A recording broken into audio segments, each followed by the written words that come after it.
Hey guys, my name is Hayley Quinn and this is a sex, dating and relationship advice video for onlinedating.org. Now today I'm going to talk to you guys about validation and why it's not good to look for that within a relationship.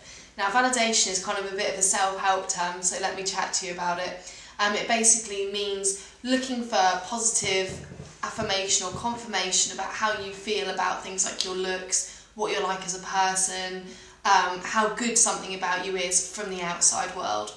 Instead, an ideal scenario is where you look to reward yourself internally. Now this all sounds kind of complicated and psychological, so let me chat to you about it through the perspective of a relationship.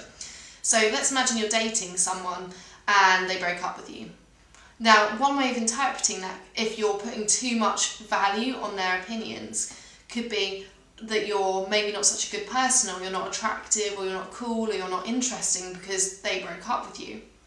However, we've got to a lot of the time assume that the way people act may not be correct. They are going to see the world in a different way to you, and people have all these internal motivations that we can never really understand. So if we base how we feel about ourselves on other people's actions, you're going to end up in trouble, because other people can usually act in spontaneously crazy, weird and wonderful ways. So say something negative like that happens in your relationship, or you have an argument, or they dump you, or something bad happens. Next time, instead of thinking, oh God, what's wrong with me? Just think, okay, well this other person must be confused or crazy if they don't see how amazing I am, and distance the problem from yourself. I think the good time to listen to people is when you really know and trust them and respect them, and you've known them maybe for years. Other than that, if you've just been dating someone for a few months, it's good to develop a bit of a so what mentality, where you have more indifference towards their feelings.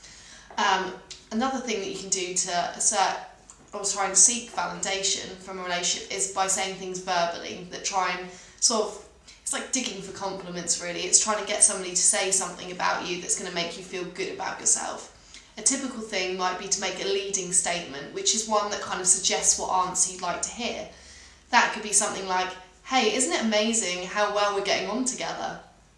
A statement like that, using words like amazing and getting on well, you just want the other person to reciprocate that emotion. Unfortunately, that's a little bit needy. Instead, if you feel like you're getting on well, just know it inside yourself and don't feel the need to rebound it off of someone verbally to make yourself certain of that fact. Similarly, don't do validation-seeking actions. Don't do things for people or with people in order to get a positive response. You know, as I'm sure your mum always told you, if you're going to do a good deed, do it without expecting thanks or reward for it.